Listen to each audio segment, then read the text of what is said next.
Let's talk about the other sort of ongoing conflict, which is in Europe itself. And obviously Brzezinski would have had some very strong views about this. Russia's continuing war against Ukraine and what seem to be some minor but serious gains recently and possibly more gains this summer. Where do you think Brzezinski would be on this and why? So let me just start with the energy angle.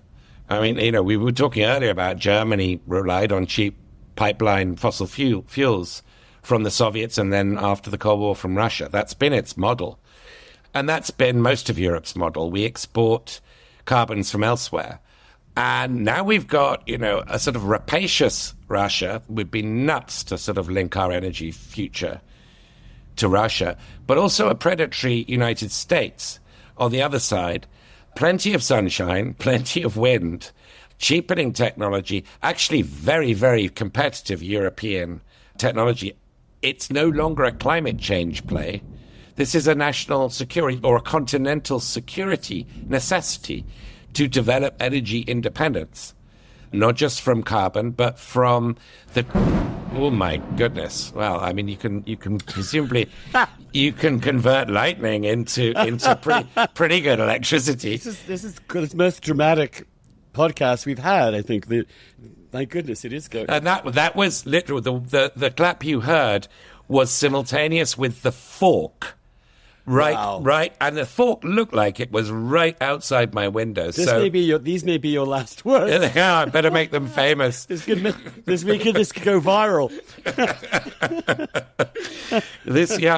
Man struck by lightning while on Dishcast. Could be worth it for you, not for me. That would be great for us. We'd have. Well, no one would subscribe because you just get it on viral. Anyway, here's a more direct question. Did Brzezinski think Ukraine was part of Russia? No, he didn't. And he sort of kept saying that Russia with Ukraine is a Eurasian empire. Russia without Ukraine cannot be a Eurasian empire. And as a Pole, of course he was a naturalized American, but as a Pole, he understood very astutely, as many Poles do in their bones, that Poland's fate is linked to Ukraine's and vice versa. And so he was a sort of militant pusher of the Ukraine case in the 1990s, where the Clinton administration, I think for very understandable reasons, was nervous that Russia was going to have another coup and that Yeltsin would be thrown out or that the whole thing would collapse and revert to communism. And therefore they didn't want to do anything to provoke Moscow. And Brzezinski, and therefore they, Bush Senior, one of his less glorious moments, I agree with your appraisal, by the way, of HW's presidency, but one of his less glorious moments was the Chicken Kiev speech, in which he warned Ukrainians off the sort of poisonous siren song of nationalism. And then a week later, they voted overwhelmingly for independence. But Brzezinski was very much a champion of Ukraine.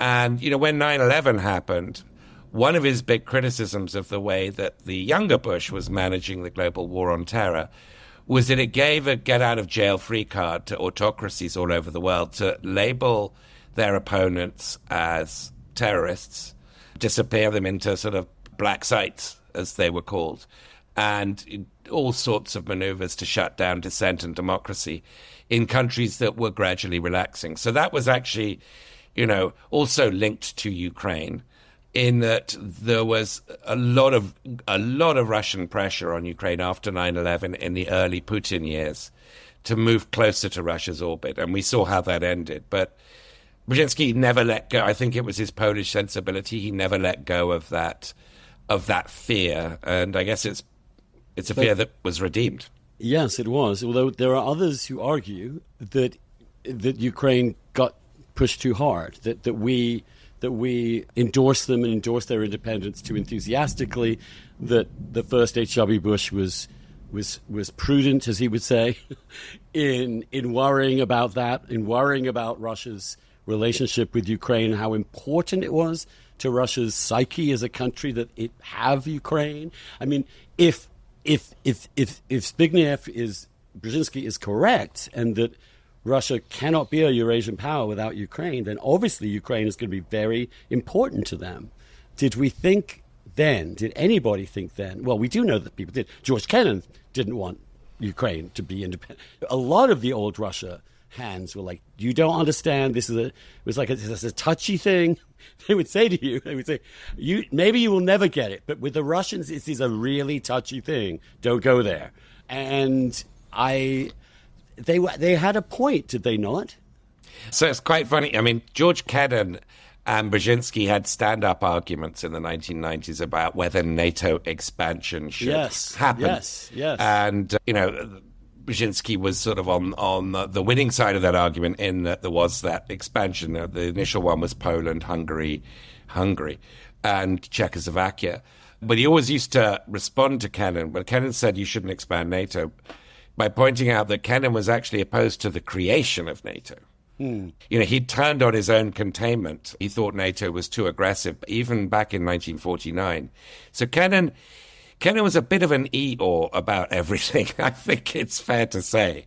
But you're right. I mean, I'm not making light of your point that there is something neuralgic about Ukraine to Russia, or at least to the Russian nationalists, the harder line Russian view. I mean, even Navalny, had designs on Ukraine.